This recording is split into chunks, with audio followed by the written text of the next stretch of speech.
Welcome to readtheticker.com. Silver tanked 4 or 5% on a Thursday, and then it bounced back a bit on Friday after the Yellen speech. If you conclude with me that this is bullish, then you'll be correct, in my opinion. Price started to fall just before lunch. First purchase of around 1 million shares was just there, and then more came in there. The point about this is the big boys wish to buy on a downswing. They don't want to buy on an upswing because they're buying against themselves. Otherwise this will be at $80, $90 down. They don't want to do that. It's a lot easier for them to bust it, break stops, and buy it on the way down. Now, the reason why this is buying is because there was no new low in the afternoon, and the following day was contained. Here's some low volume. This is the same time frame, just before lunch, and it is bullish into the Yellen speech. And that's actually taken up to $17. Now, $17 is a pretty important level because there's quite a bit of resistance there, but you have to say this here was a accumulation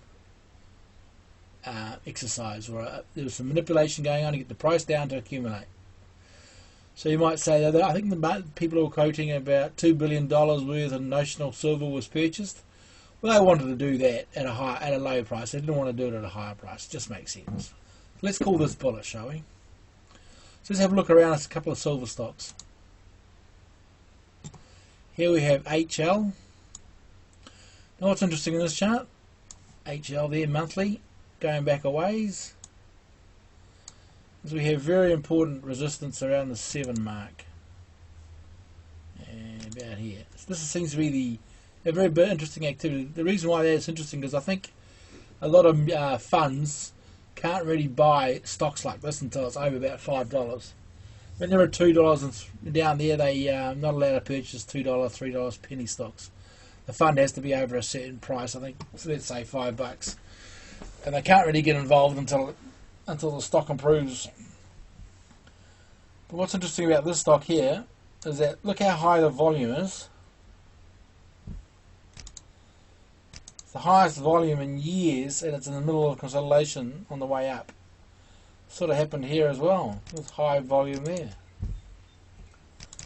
In this situation, the story was price rallied. It was smashed back down. You can see it proved to be accumulation because all that high volume. So this high volume here, these 3 bars here. That high volume was to drag price down to accumulate. The reason why it was accumulation because it did not break, didn't go into new ground down here, didn't damage the chart. And quite frankly, it maintained with that 1 year moving average. This grey line's a 1 year moving average. I think the red one's a 3 year moving average. Is that correct? That is correct. 12 months and 36 months. 12 month moving average. So here was just trying to slow down the advance. They used a lot of volume, and when it was dragging down, they accumulated. Now, we've had the strong advance up here. We've had this high volume. Very high volume in these bars here. Let's just highlight that. Down, down. Well, come on, it's pretty much the same as that, isn't it? What's so different? Not too much. This is very bullish if there proves to be no damage, or not very much damage. So if price holds above $5 and the volume declines, we're going to take aware that this is a new month, the yellow bar, so ignore that. And we had January, and this month here, the blue month was January, so it was pretty quiet. So February starting to warm up, so it's pretty bullish. So at the moment, if March gets through with little damage, you can note that these 2 bars here are a mirror of the activity that happened here. So I'm calling that bullish. That goes in line with the SLV. Okay. Now scroll back up here to the top of the chart. What you're looking at is my swing trader pop-out indicators. And here's my volume indicator. As you can see, we've got very high volume. Very strong reference there, better than the NDR breakouts, and pretty mild sort of pullback. See? Let's have a look at another stock. This one here is PAS. Now once again we've got, I think we go down and scroll down one of my charts here. We've got a situation here where this chart's much stronger. As you can see, it's broken to new ground above here. Look at that. Oops. Broken to new ground. That's holding above that ground. Very strong volume on the way up. Anybody can see that. See that strong volume.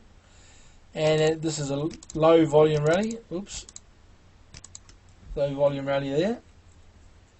Now that's not a sign of strength because it doesn't really break into new ground.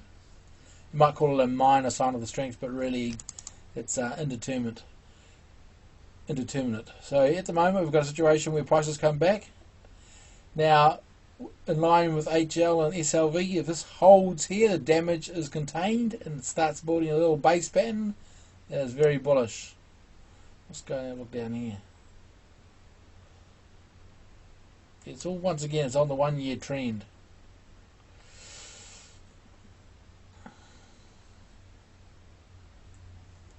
It's broken all supply lines, as you can see. It's pretty obvious.